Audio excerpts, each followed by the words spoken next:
Sir నమస్కారం తిరుపతిరావు గారు. అందరికీ నమస్కారం అండి. సార్ నిన్న ప్రెస్ మీట్లో చాలా అంశాలు జగన్మోహన్ రెడ్డి గారు మాట్లాడారు. నిజంగా ఈ మాఫియాల గురించి ఎక్కువ మాట్లాడారు ఆయన.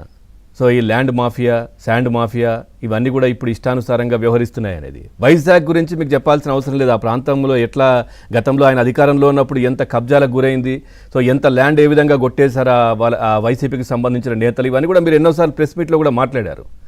ఏం చెప్తారు సార్ నిన్న కామెంట్స్ ఆయనకు సంబంధించి?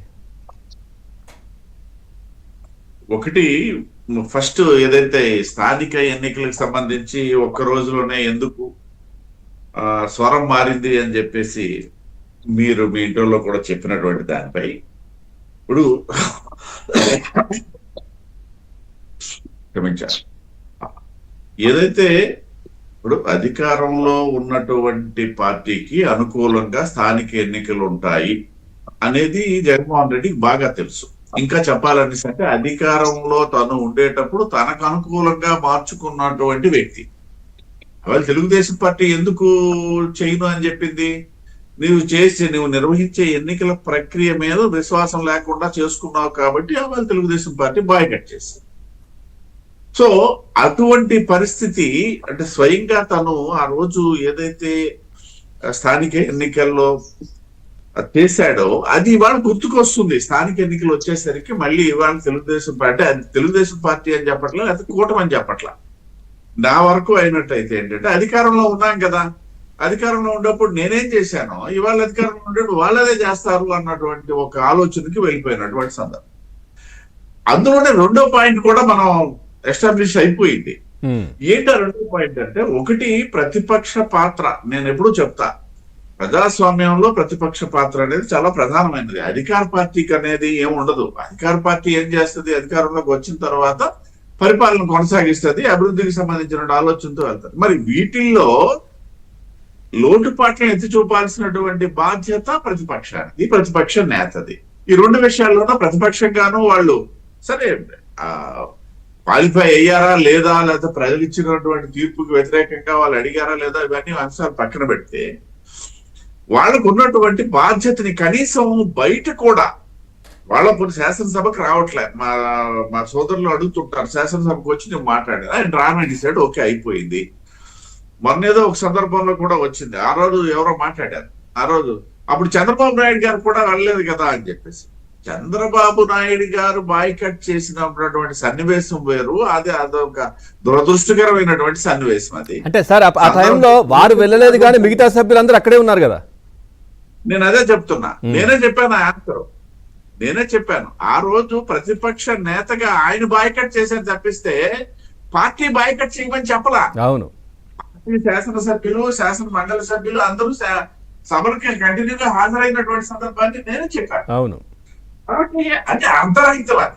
ఇవాళ నువ్వు రావద్దు, 11లో నువ్వు రావద్దు, 10 మందిని పంపించు. వాళ్ళు ఎవరు నోరున్న వాళ్ళు లేరా? చాలా ఉన్నారే వాళ్ళు కూడా.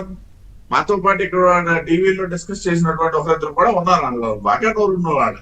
ఇందాక మా అర్సుమిల్ వారు చెప్పారు, ఏదైతే వాళ్ళు వచ్చి టీవీల్లో వాగినటువంటి, వాగాడు అని అనడం నాకైతే సభ్యతగా లేదు. కానీ ఆ రోజు పరిస్థితి ఆ విధంగా ఉండేది. అంటే ఎవరు ఎక్కువగా దుర్భాషలు ఆడితే వాళ్ళు చక్కగా డిబేట్ చేసినట్టుగా ఆ రోజు ఫీల్ అయినటువంటి సందర్భం. అదే చెప్పారు వారు కూడా. అలాంటి వాళ్ళు ఉన్నారు కదా, 10 మందిలో ఒకరిద్దరు ఉన్నారు, నాకు తెలుసు. మేము ఫేస్ చేసాం, నేను కానీ మా సంతగిరి ప్రసాద్ గారు కానీ లేదా మా అడుసుమల్లి వారు కానీ అందరూ ఫేస్ చేసాం. కాబట్టి వాళ్ళు బయట పంపించు, మాట్లాడించు, నీ ఇష్టం వచ్చినట్టు మాట్లాడించు అని చెప్పినటువంటి సందర్భాలు. ఇంకోటి ఏదైతే ఇప్పుడు మా అడుసుమిల్లి వారు ఇంకోటి కూడా అన్నారు, ఆయనకి లైన్ లేదు అని చెప్పేసి. ఆయనకి లైన్ ఉంది, ఏకైక లైన్ అధికారం. అధికారం అనే లైన్ లో ఆధారంగానే ఆయన వెళ్ళిపోతాడు తప్పిస్తే అధికారంలో లేకపోయినా అధికారంలో ఉన్నట్టుగా ఫీల్ అవుతారు, అధికారంలో ఉన్నట్టుగా మాట్లాడతారు. అధికారం ఉన్నప్పుడు కూడా అది ఏ విధంగా ఉంటారు, అధికారం లేనప్పుడు ఆ విధంగా ఉండాలని అనుకుంటారు. అది సాధ్యపడుతుందా ప్రజాస్వామ్యంలోనా? డెఫినెట్లీ సాధ్యపడుతుంది. ఇంకొక కీలకమైనటువంటి అంశం ఏంటంటే, స్థానిక సంస్థల ఎన్నికలకు సంబంధించి ఒకే విషయం వాళ్ళకి ఇప్పుడు అర్థమయ్యింది. ప్రభుత్వం వచ్చినటువంటి 2.5 సంవత్సరాలలో ప్రజలకి ఏం చేయాలా అనే దాని మీద దృష్టి పెట్టి అదే విధంగా గత ప్రభుత్వ సమయంలో ఏదైతే వైఫల్యాలు ఉన్నాయో కేవలం కొన్ని పెన్షన్స్ విషయం అది అటు వదిలేసాయండి. గవర్నమెంట్ ఉద్యోగులకి నెలసరి జీతాలు కూడా టైంకి చెల్లించలేనటువంటి ఒక పరిస్థితి నుండి ఆ జీతగాళ్ళేమో వాళ్ళ తాలూకు ఈఎంఐలు కూడా సమయానికి కట్టుకోకపోతే ఆ బ్యాంకుల నుండి ఎదుర్కొన్నటువంటి ఒత్తిడి నుండి ఇవాళ బయటపడ్డారు.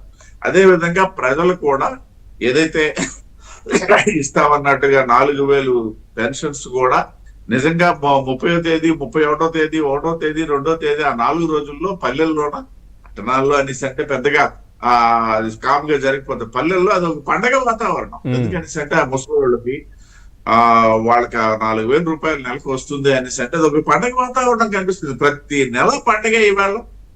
మరి ఇటువంటి విజయాలు సాధించిన తర్వాత వాళ్ళకి ఒకటి తేట తెల్లం అయ్యింది. ఏంటది అనేసి అంటే స్థానిక సంస్థల ఎన్నికల్లో మనం ఒక్క బోర్లా పడ్డ ఖాయం, మనల్ని ఎవరు విశ్వసించరు. సరే, అడిసిమిల్లి వారు మాట కూడా అన్నారు, ఊరికే పోటీ చేసేమంటే ఇప్పుడు ఎవరు పోటీ చేస్తారు, డబ్బులు మంచి చెడ్డ ఇవన్నీ ఉంటాయి, కాదని అన్నట్ల. వీటన్నిటికంటే ముందు అసలు ప్రజల విశ్వాసం మనం కోల్పోయామన్న విషయం తెలిసింది.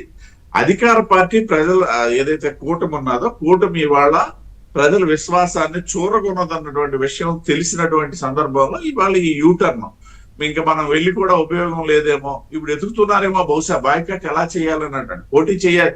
సాధారణంగా ఒక రాజకీయ పార్టీ రాబోయే ఎన్నికల్లో ఇప్పుడు నేను కూడా మొన్నాను మా పార్టీ నాకు పార్వతీపురం జిల్లా ఇన్ఛార్జిగా నన్ను పెట్టింది.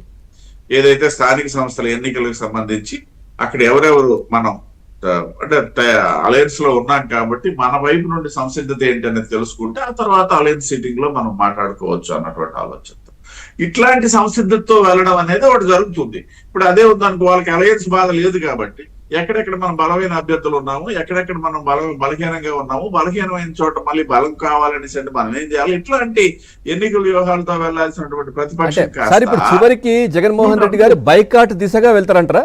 అంటే బైకాట్ చేసే ఆలోచనలో ఉన్నారా? దాదాపు ఖాయమైందని చెప్పొచ్చు నేనైతే. ఎందుకు అనేసి అంటే వాళ్ళకి ఇంకొక ఆలోచన కూడా ఉంది. అది బాయ్కాట్ చేసినందువల్లనే కూటమి గెలిచింది అని చెప్పేసి కూడా ఒక ఆలోచన ఉంది అనమాట. అంటే మనం కూడా బాయ్కాట్ చేస్తే నెక్స్ట్ టైం గెలిచేస్తాం కదా అన్నటువంటి ఆలోచన కూడా ఉంటుండొచ్చు. కానీ అది జరిగే పని కాదు. ఆ రోజు మీ ఫెయిల్యూర్స్ వల్ల మేము గెలిచాము, ఇవాళ మేము ఫెయిల్యూర్ అవ్వట్లేదు కాబట్టి మీరు గెలిచే పరిస్థితి లేదు. రైట్, ప్రసాద్ గారు నమస్కారం.